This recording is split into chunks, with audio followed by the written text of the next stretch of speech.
নমস্কার বন্ধুরা, আজকে আমি নিয়ে চলে এসেছি চিংড়ি মাছের একটি দুর্দান্ত রেসিপি। এটা এতটাই টেস্টি হয় যে এক পদেই কিন্তু পুরো ভাতটা খাওয়া হয়ে যাবে, এটুকু গ্যারেন্টি আমি দিতে পারি।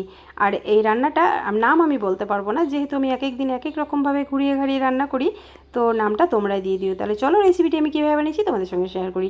তো প্রথমেই দেখো, চিংড়ি মাছগুলো পরিষ্কার করে ধুয়ে নিয়েছিলাম।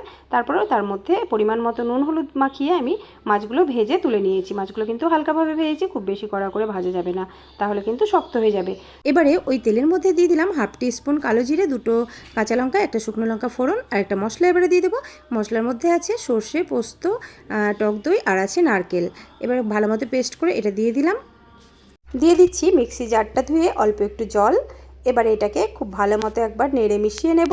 তারপর এর মধ্যে আমি অ্যাড করব হাফ টিস্পুন হলুদ গুঁড়ো, আর দিয়েছি হাফ টিস্পুন লঙ্কা গুঁড়ো, আর দিয়ে দিচ্ছি স্বাদ মতো নুন, আর দিয়ে দেবো হাফ টিস্পুন মতন কাশ্মীরি লঙ্কার গুঁড়ো। এতে করে কালারটা খুব সুন্দর আসবে। তো সব কিছু খুব ভালো মতো মিশিয়ে নেড়ে নিয়ে এবারে মশলাটাকে আমি খুব ভালো মতো কষিয়ে নেব।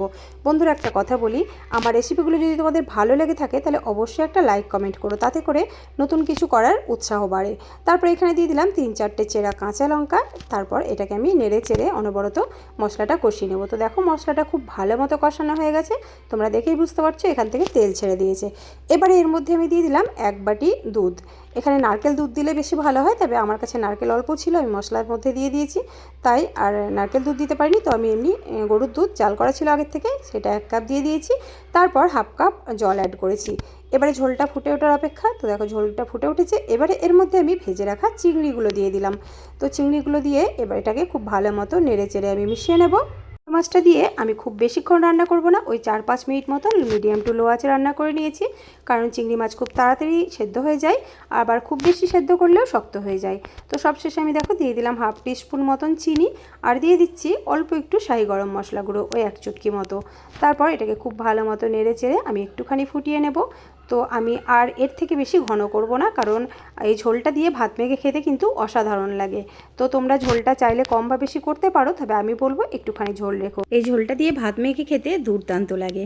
তো ব্যাস, আমার রান্নাটা প্রায় কমপ্লিট। এবার আমি এটা গ্যাসটা বন্ধ করে ঢাকা দিয়ে 5 মিনিট রেখে তারপর আমি একদম গরম গরম ধোঁয়া ওঠা ভাতের সঙ্গে পরিবেশন করব।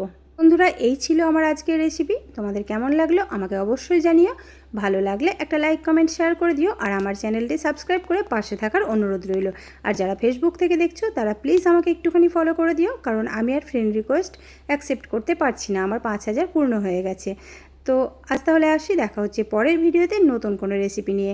ততদিনে সবাই খুব ভালো থেকো, টাটা।